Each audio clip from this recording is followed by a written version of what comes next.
Now I know when they took out Puma this weekend, you guys were all freaking out. You guys couldn't believe it, and I couldn't either. But they ended up making up for it, adding 3 times rep and dime time on Sunday, and 4 times rep and dunk fest on Monday.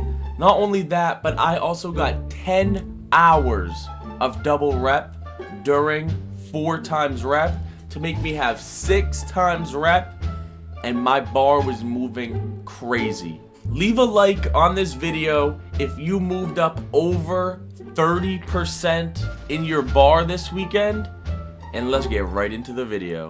Yeah, I can't get you out of my mind, no. Said I think about you all of the time, yeah. Been imagining you all in my bed, whoa. Hey, cause you been running round in my head, yeah. Hey, I can't get you out of my mind, no. Said I think about you all of the time. Alright YouTube, it's Quil, and I'm coming back at you with a new video, and you guys already see, I finally, after 5 long months, hit Elite 1. But I didn't only just hit Elite 1. I started off Puma Mania before it came out on Friday night at 43% in my Superstar 3 bar. And I finished over 52% in my Elite 1 bar. So as you guys can tell, I was going crazy, I was grinding. At first, I don't want to waste too much time. I do want to show you guys a few gameplays from this weekend, show you guys how I got my rep, just a really good game. Let's get right into the video. So I do want to show you guys how I got, most of my rep, what I was doing during the double, 3 times, 4 times rep, okay? So number 1, I was switching off between catching lobs and throwing them, depending who I played with.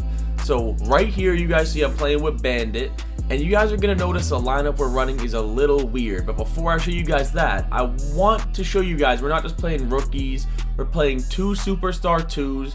These guys, I mean, you might think like they're horrible from the gameplay that we're going to show, but I really don't think they were.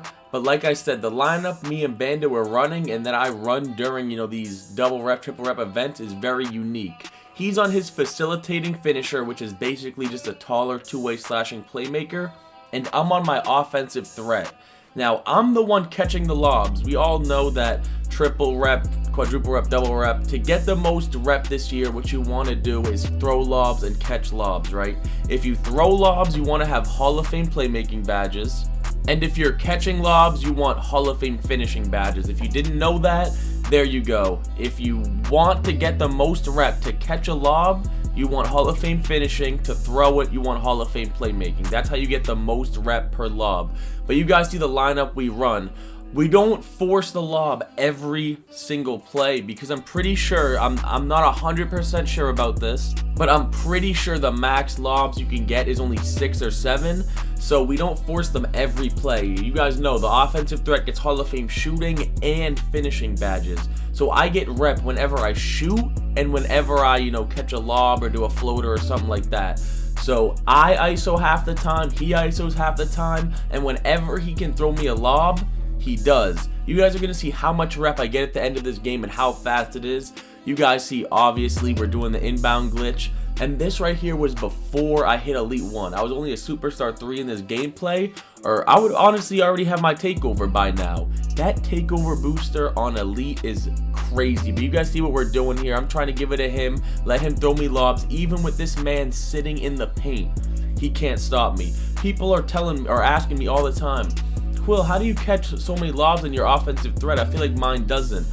And now, I can't really speak for everybody, but the biggest thing I can say that if you're not catching lobs on this build consistently, because you guys see what I do with the lobs that I catch, just look at, is you have to have the alley-oop packages bought and equipped. If you don't have those on, then you probably won't catch as crazy lobs as I do, but make sure you have the alley-oop packages on. You guys see every single play he's throwing me a lob. And one thing I love about this lineup that's different than an interior is when you're playing with an interior, a lot of times, you're struggling to score if comp pulls up. With this lineup we got right here, Either of us can ISO. Our offense is crazy, crazy good. I can ISO and shoot threes. He can ISO and shoot threes. I can ISO and dunk. He can ISO and dunk. The only thing about this lineup would be defense against, you know, a real good center. But you guys already see 18-0. Like I said, we don't waste any time. We end games quick. We throw lobs. We catch them. I think he threw 6 lobs that game. You guys see I went 8 for 8. That game was so quick. And with triple rep, because you guys see his dime time, with triple rep, I got 14,000 rep. That right there is how I got my rep this weekend. Now, whenever I wasn't running with Bandit, because he was really the only like guard that I was running with, and I was on my offensive threat catching lobs. By the way, this gameplay right here is the first game of Puma Mania. It had just come out. Nobody's infected it. You guys see we're not infected. The people we're playing aren't infected. This was the first game. This is one of those games that you just don't expect to be closed. You guys already know I had to turn up. I'll get more into that in a second. But like I was saying, when I wasn't playing with Bandit on guard, I was on either my two-way slashing playmaker or my playmaking shot creator. It doesn't matter which one, because both get Hall of Fame playmaking badges. And I was throwing lobs to an interior. But you guys see, we start off the game. I start off the game right here. We're down 10-5. So I'm telling Bandit and Stumpy, all right, let me get it. Let me start ISOing. You already know what's about to happen. I feel like that's one thing that happens so much when I'm playing Puma. It wasn't happening this Puma and, you know, double, triple, quadruple rep as much as it did the last one, because I mainly was just playing 2s. This one I only played like 30-40 games of 3s or whatever.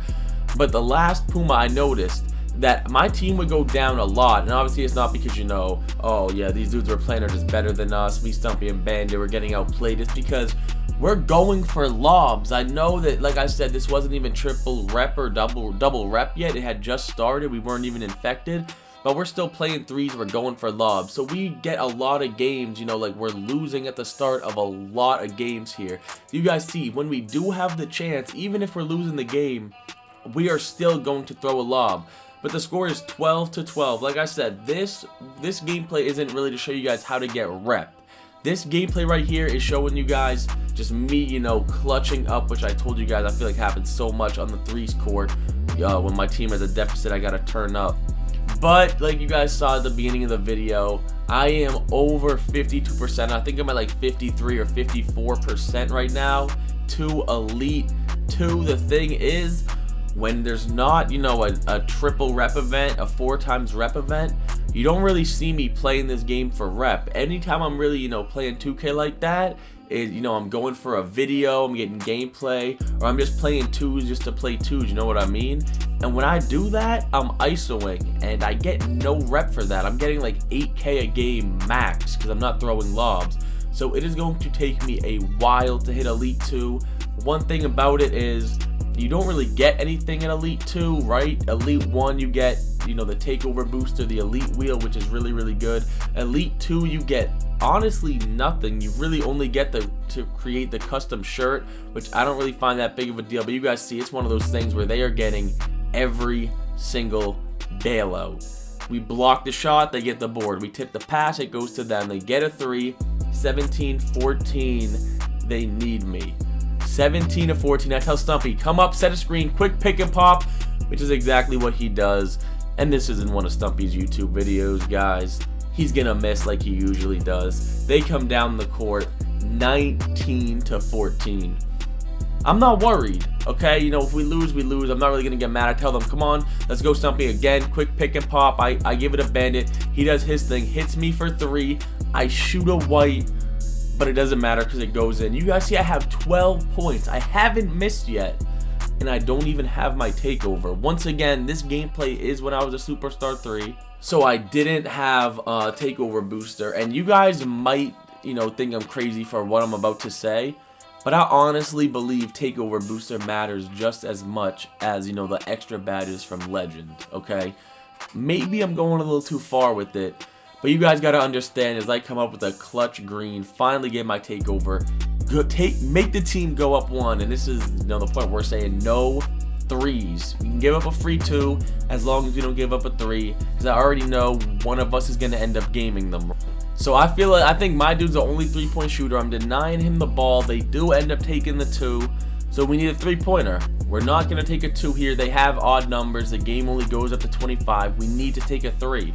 Right, so you guys already know what I'm going to do. Hit him with the mean spin back white 25%. But it goes in. 18.7 for 7. 4 for 4 from 3. Clutched that game out. I think I scored on literally every single possession once they had that 2-point lead. If you guys did enjoy this video, and like I said in the beginning, if you did get more than 30% in your bar this weekend, please leave a like, sub if you're new, and I'm out.